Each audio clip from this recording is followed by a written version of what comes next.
West Brom are the highest scoring team in England. Top scorer Kevin Phillips is rested, but Ismail Miller has got 10 of their 65 in all competitions, including the equaliser that forced tonight's replay after Charlton's former Chinese Footballer of the Year, Zheng Zi, had scored inside 2 minutes at the Valley.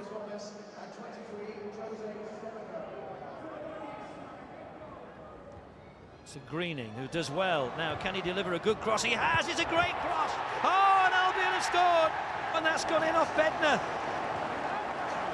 But how much did he know about it? The initial header was going wide, but he did enough to deflect it into the net.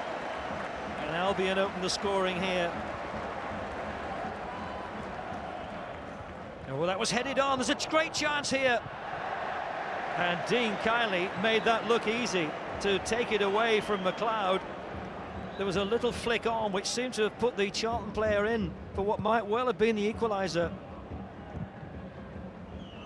Leon Barnett. Oh, that run was timed very well by Bednar, and he's not offside. Is this going to be number 2? It's going to be a corner. It was a glorious chance for Albion to increase their lead.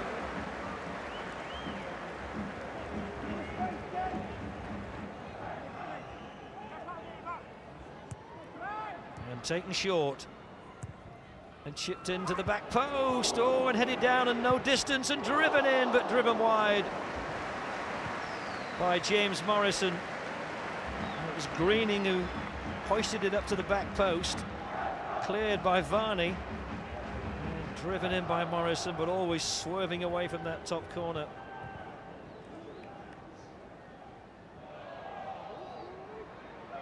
Oh, this is McLeod free, and he's got Varney in the middle, and here's a great chance. Oh, they should have equalised. Varney through the middle. Oh, what a miss. And in the last minute of the first half, the added minute, McLeod, who delivered it to him, and his first touch, well, it took it too far ahead of him. Driven in low by Matt Holland, but cleared to Teixeira, who's trying to break away here for Albion, but he's forced to check back, but he's slipped away from Z. And he's got it back again.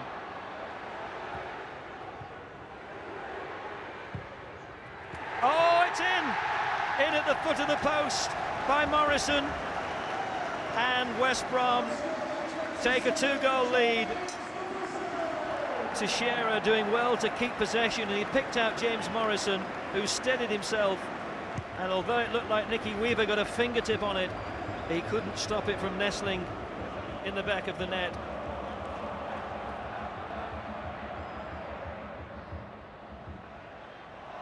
Clever back heel. Oh, and a decent strike, which forces a good save from Nicky Weaver, struck by Zoltan Gera.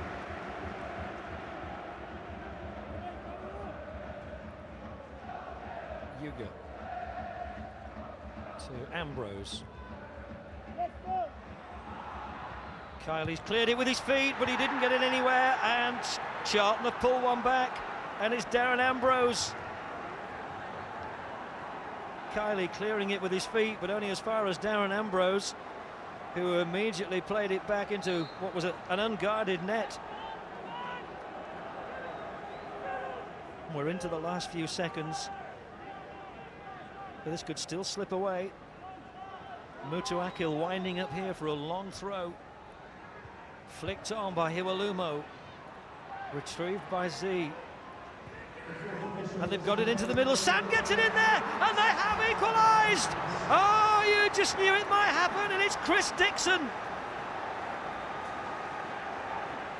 He's made 3 appearances before tonight as a substitute, and he's come off the bench to get his first Charlton goal, and it's 2-2, and we are heading into extra time. This is Corrin. Nicely into the path of Bednar, who gets it back into the middle. Oh, it's a great save to deny MacDonald. Nicky Weaver to the rescue.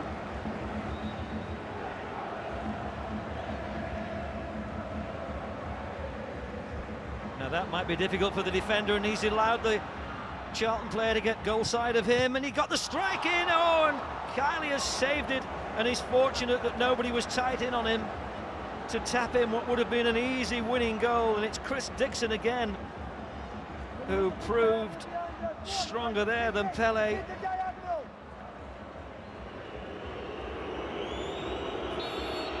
Charlton will take the first penalty, and it's Luke Varney who, oh, hits the crossbar.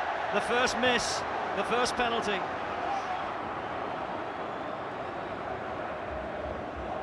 Chris Brunt with the chance to put West Brom ahead in this penalty shootout. And he has. After Charlton had missed their first penalty, West Brom lead 1-0. Having got the equaliser that took us to extra time and then penalties, it's Chris Dickson who scores for Charlton. It's 1-1, but they've already missed one penalty. Jonathan Greening to take West Brom's second penalty. It's one apiece at the moment, but Charlton have had one penalty missed. Oh, and that's saved. It's all square. Nicky Weaver went the right way.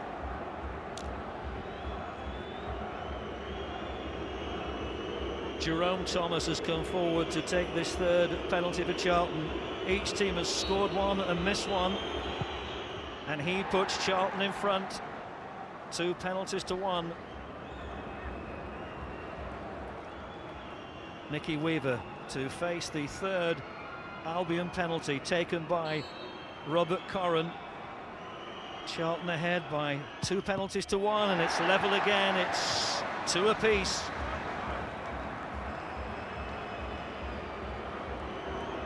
Now Zheng Zi for Charlton. It's 2 penalties each. Oh, and he saves it, Dean Kiley, and that gives West Brom an advantage. So it's James Morrison to take the 4th penalty for West Brom. This could put them in front by 3 penalties to 2. And he's blasted it into the top corner, and that's advantage West Brom with 1 penalty left each. If Behera misses this 5th and final penalty, West Brom are through, and he's very cool, and he just nonchalantly rolls it in. It's 3 penalties apiece. The 5th and final penalty for West Brom that could put them into the 4th round if Ronan Bednar can beat Nicky Weaver. And he has, and it's Albion's night. 4-3 on penalties. They go through to the 4th round, where they'll face League 2 Peterborough. Tony, exciting for your fans, but how about you? Well, I didn't particularly enjoy it, to be fair. I don't think we got going for long periods tonight, and yet we found ourselves 2-0 up, and you know, it was a bit Keystone Cops, the goals we conceded tonight. It was you know, poor defending, poor goals we conceded, and you know, they kept plugging away. Great credit to them. Scratching my head a little bit how we haven't won the game, but it was a cracking game. Some good goals, some great chances. I think you can see both of us have got a great chance this year in terms of promotion. But it was a great cap tie. We were disappointed to lose, but really, on the face of it, there wasn't really a loser tonight. The character we've shown will stand us in good stead, and plus we'll get some rest as well in between our championship campaign.